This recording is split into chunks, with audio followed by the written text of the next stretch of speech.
Recovery from COVID-19 is really different for every patient. A local woman spent more than 2 months in the hospital, more than half of that time on a ventilator too.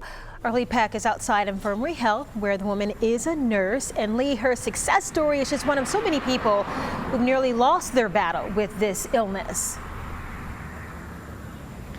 Absolutely, Lanice. She spent 83 days in the hospital. She tells me the virus is very real and hopes by sharing her story tonight it will encourage everyone to take the precautions seriously to prevent someone else from going through what she did.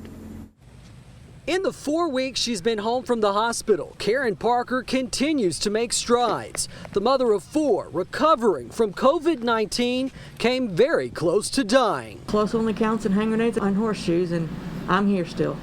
An SICU nurse at Infirmary Health, the 53-year-old was diagnosed on April 3rd and went to the hospital at her husband's urging after her oxygen levels got dangerously low. He did a spot check on me that night before he went to bed, and I think he said it was 78, 77.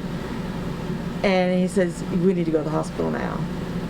And I just knew that was the last time I was going to see him for a while. Days later, she was placed in a coma and put on a ventilator after her condition worsened. The entire family also came down with COVID-19, but have since recovered. The toughest thing for us is she was up in the hospital and we couldn't be there with her. And it felt pretty much like, half of me's missing. But Karen says she wasn't alone, and even though she was asleep, felt the flood of prayers. When people say that, they've heard the prayers, you're like, yeah. I heard the prayers, and I felt the dreams, and it was wonderful. Some of those prayers coming from the doctors and nurses she works with. They had done pretty much everything they could think of to do, and it was purely at that point left up to her.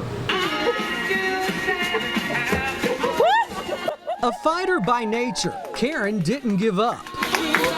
To ease her off the ventilator, she had a tracheotomy. She recalls waking up and not being able to talk. And the next time I woke up, I'm in a different room with all these people with these respirators on. I'm thinking I'm in an alien movie of some sort. And I was like, oh. So I go to sleep for a couple of days and y'all look like this. And then that's when I was being told, no, it's been about 5 weeks. But good to know. 4 weeks later, she went home on June 25th.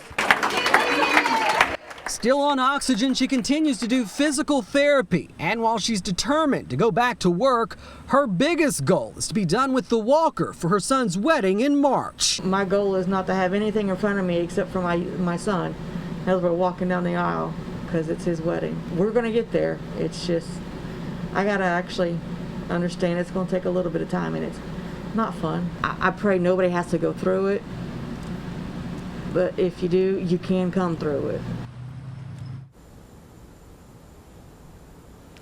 And Karen would also like to thank the doctors and many nurses who got her through, and we certainly wish her the best in her recovery.